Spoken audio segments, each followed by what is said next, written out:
Thank you for the very interesting talk. One aspect that you didn't mention when you compared the RNN-based model to the transformer-based model is the training time. Because it is claimed by the transformer people, and actually we had similar experience, that the training times are better than with the sec-to-sec model, and this can make a difference when you are looking at the hyperparameter space and this kind of stuff. Do you have any comment on that? Yeah, the training time in the all attention is all you need is very selling, because they say in 12 hours you can get state-of-the-art results. What I can say is that with the recent versions of the transformer, you have to wait a little bit longer. And when I showed, you remember the slide when I showed that I had to train 500,000 steps to get the same as their results. They said they obtained these results after 100,000 steps on 8 GPUs. So I used 4 GPUs, so let's compare to 200. But even 200, it means that I had to wait twice, more than twice longer to get the same results as what they claim.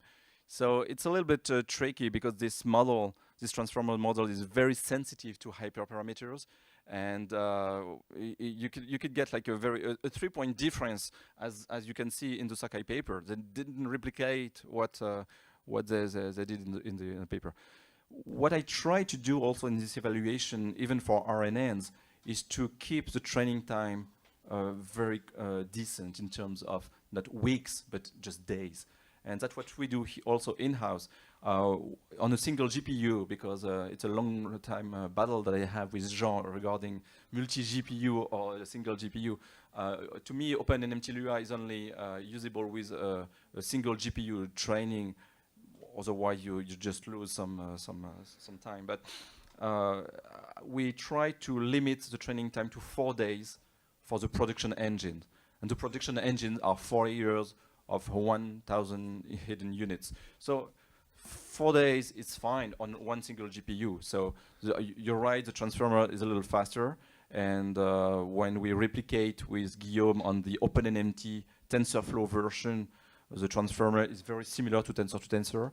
But as long as it's just 2 to 3 days compared to 4 days, to me, it doesn't make a big difference. It will make a difference when they will release the Google TPU version, and you can train on a TPU pod in 30 minutes, the same kind of engines. I should also mention there's a lot of kind of folk knowledge going around about how to best do transformer these days, so kind of our ears to the ground about various different hyperparameters and different optimization than in their paper. So we're kind of, there were a couple ideas floating around we're going to try. Any other questions? I think maybe we're behind on time, so why don't we call it there? Okay. Okay, one question. Okay, hi, my name is Miguel Canals. I'm from Barcelona, Spain. I have a question about the blue scores you are mentioned in the papers. All they are around 30 points, something like that.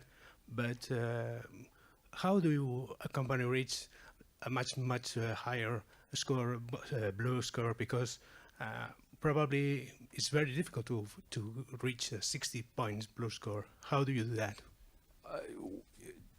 It's not very difficult when you deal with in-domain data. Okay, so it's just a question of the data that you deal with.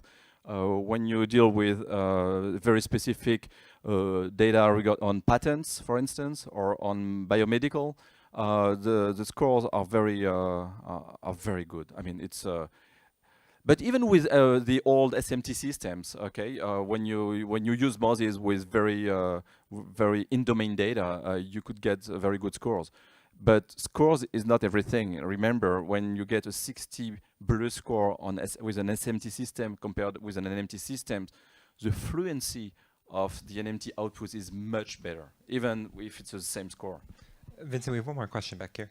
Yeah, I'm sorry. I'm going to try to be fast, but I have many actually questions. Maybe we'll talk later. So yeah. One question. Yeah. Okay. So one thing is, so we all have to make choices, and there are lots of hyperparameters to try, lots of probably metrics, lots of ways to evaluate. You choose blue, and most of us do the same choice. Have you observed any correlation between blue score and user satisfaction? and that's a real question, honest question I'm asking. Do you consider, or do you use manual evaluation at some point? And we know it's expensive, but maybe you make a first selection with BlueScore, and then you take the best and run manual evaluation, whatever. And another very, very, as you said, important thing to consider is decoding speed.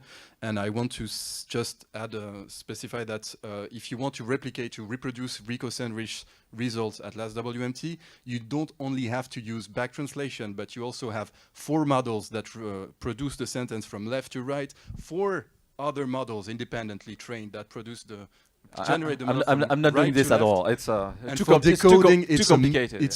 Yeah, it's very complicated and it's very expensive. It's very, very costly. It's even not realistic in industry setup, it seems to me. Completely. Or maybe it is for you, but I don't know. No. You're absolutely right. We want to make it simple. We do some human evaluation very periodically, and again, what counts to us is the feedback from the users. I mean, it's the numbers that I presented at the very beginning are very significant to me. When you get, for European languages, okay, when you get a blue score of less than 40, it's almost not usable for post-edition. Okay, you really need to have more than 40 on blue score to get a sense of what the post-editing needs to be.